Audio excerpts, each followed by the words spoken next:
बर' फिसा उइलब बसुमतारिनि जाफुंसारनायाव बर' हारिजों लोगोसे न'खराव लाबोदों गोजोननि हाथरखि। गावनि सेकेन्ड एटेम्पटनि गेजेरजों APSC आनजादाव उथ्रिसार जाना एसिस्टेन्ट एकाउन्ट अफिसारनि मासियाव उइलब बसुमतारि।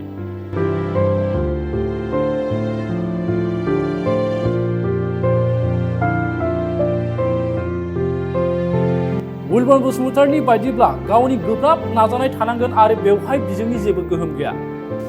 मिडियामा आं बुंनो साना कारन भाई माने इसु मोननो हागौ जेनेबा जायफोरा जेनेबा बर' मिडियाम एसामिस मिडियामनिफ्राय फैयो बिसोरो साननो हागौ जे जों माने एसां रोङा होननानै। न'खरनि राङारि लोरबांथिखौ नेवसिनानै जाफुंसार जानो हानाय उइलब बसुमतारिया बासायगिरि इसोरजों लोगोसे मददगिरिफोरखौ साबायखर बावदों दिनैनि सानाव। आइ आफा दं आरो लोगोसे जोंना आनैमुबो दं आरो आंनि काजिन आबौमोन दं गुमैमोन दं आरो बिदिनो माने आंनि फेमिलि रिलेटिभसफोर आदैमोन बिसोर गासैबो आंखौ सहाय खालामदों आरो लोगोसे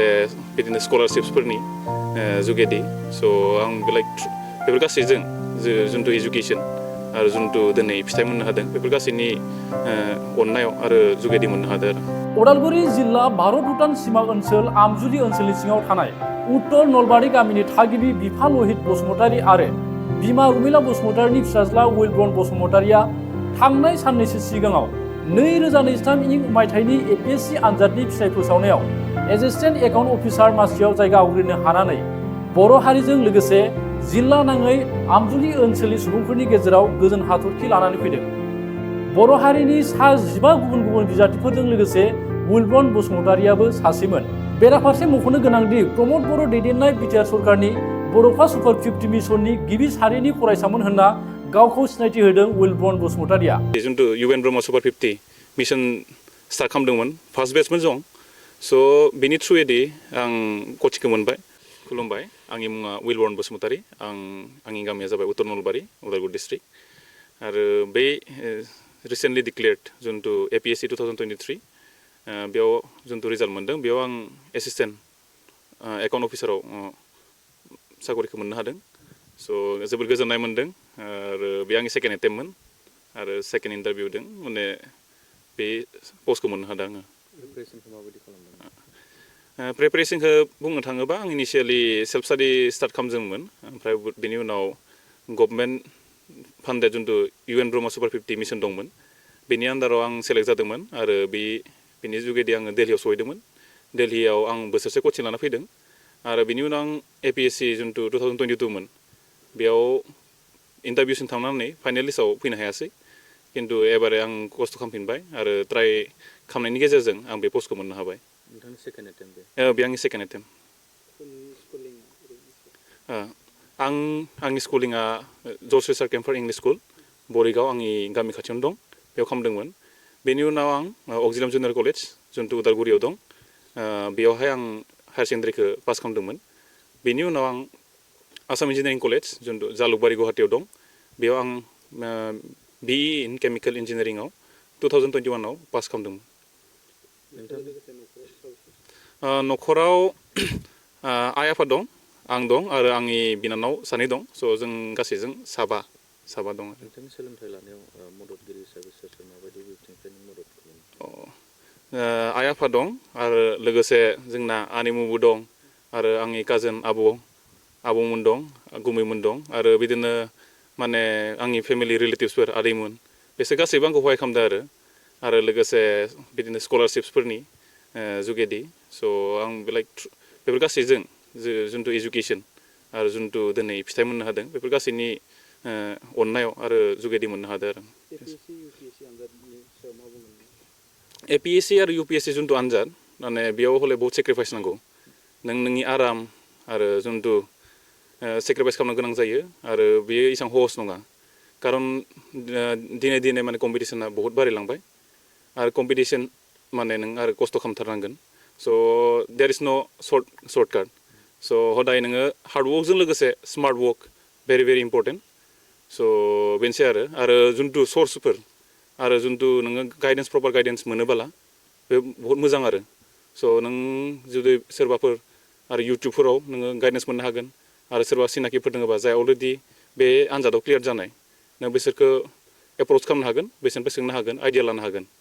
स' बेनो आरो नोंहा स्मार्ट वर्क आरो प्लास हार्ड वर्क स'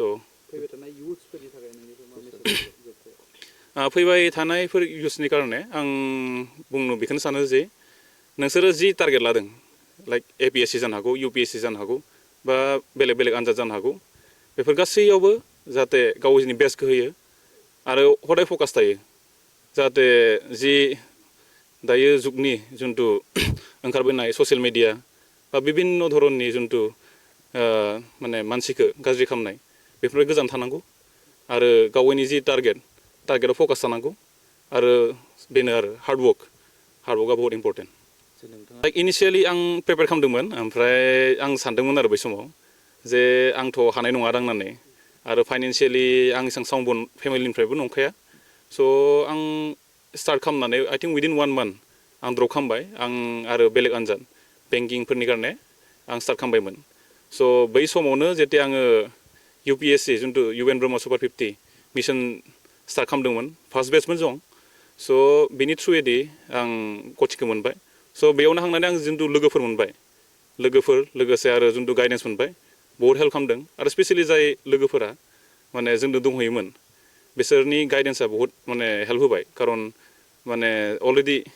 जाय एपेयार्ड लोगोफोरमोन ना APSC होदोंमोन स' बिसोरो जोंखौ गाइड खालामबाय आरो लोगोसे अहा थांनानै जिथु मेटेरियेल दिल्लीनि जिथु मेटेरियेल आरो एटमस्फियार मोनबाय बेफोरबो आंखौ मटिभेट खालामबाय स' बेनि थ्रुयैदि आं लाइक माइ बिगिनिं अफ द जार्नि स' बेनोमोन आंनि मस्ट इम्पर्टेन्ट जिथु सर्सआ नोंथाङा बुंदों फाइनान्सियेलि साउन्डआ थिग नङा थाखा फैसानि जिथु जेंना बियो बे सोलोंथाइ लानायाव माबाफोर हेंथा आं बुंनो सानो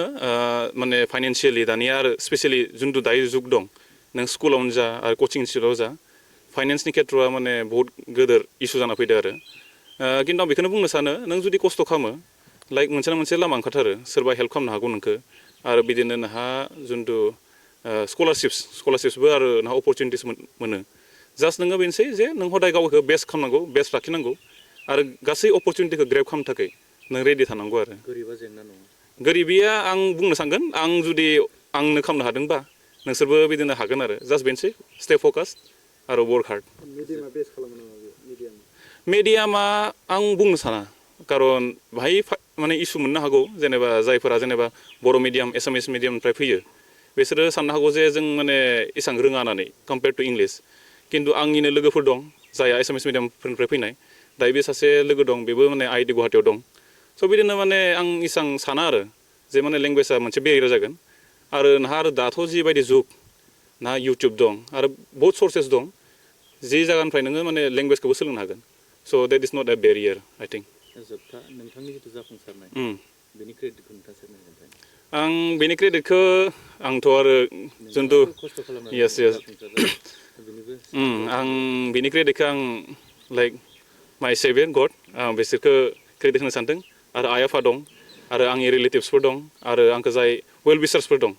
गासैनि कारणे आरो जोंनि चार्चफोर दं जायहा जोंनि थाखाय प्रे खालामोमोन स' आं गासैखौबो लाइक नट जास्ट माइन